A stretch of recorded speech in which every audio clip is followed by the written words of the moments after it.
the next is you're going to have the prepaid interest on the loan.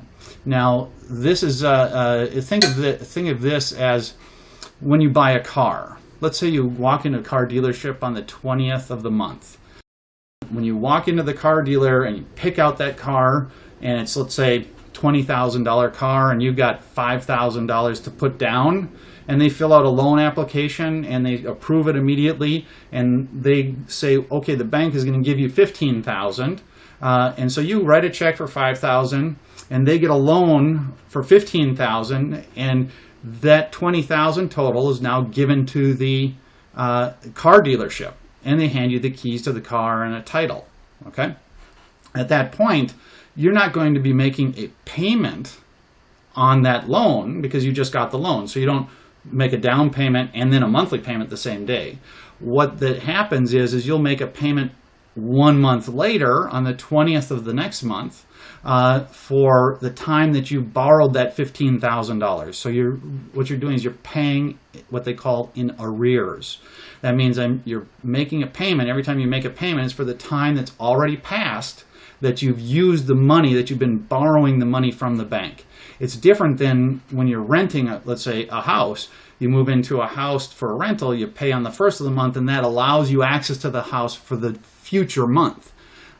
Mortgages and loans are different. You make a payment for the time you've already been using the money. So it's paid in arrears instead of into the future. So the difference is that, like I said, if you go in a car dealership, you're going to make your monthly payment. It's going to come every month on the 20th. It'll be reliable and consistent. Okay. However, mortgage companies have determined that people are accustomed to paying rent on the first of the month. And so when they become homeowners, the mortgage payments are made on time, a higher percentage of the time, if the mortgage payment is due on the first of the month. So if you close on the 10th or the 15th or the 20th, they don't want a mortgage payment due on that date every month. They want to arrange it so the payment is due on the first of every month. So let's say you're closing on the 20th. Well, in this case, the prepaid interest, they're saying 15 days. Let's just say 15 days. You're closing in the middle of the month. They don't want you to close on the 15th, let the interest accrue for 2 weeks, and then you'll have a payment that's less than a full payment, because you're only paying 15 days of interest. And it'll come up real quick because you'll have other expenses from the move and the closing. They don't want you to bother with a payment that comes too quickly at the beginning. But on the other hand, they don't want you to wait a month and a half and pay a higher than normal mortgage payment, because then you'd be paying 45 days of interest, and if they waited 45 days for the payment would be much larger than what you're going to be prepared for.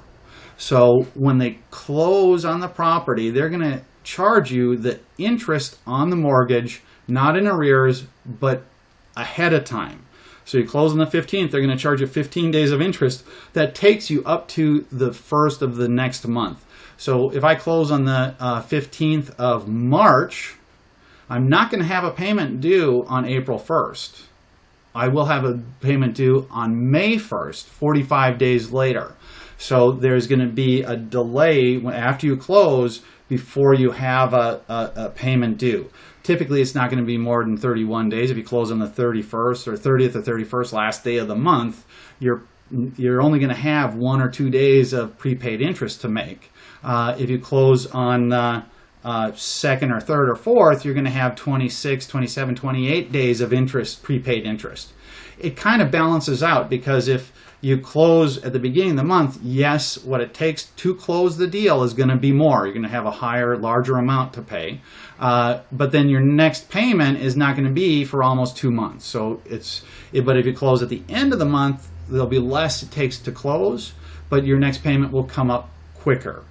So you just want to be aware of how that affects And when you're negotiating, talk to your real estate agent. If you're there'll be language in who pays your closing costs, because you can negotiate for the seller to pay some closing costs, and they might limit how much they're able to pay, or the contract might say they'll pay all the prepaids. And if you don't have a limit on what the seller is going to pay for your closing costs, you want to go ahead and close near the beginning of the month, because then the seller is going to pay more. And you're going to have a longer time before you actually have to make your first monthly payment. So it really depends on how your offer is structured, your contract is structured. So that's one of the things you want to look at when you're negotiating the deal.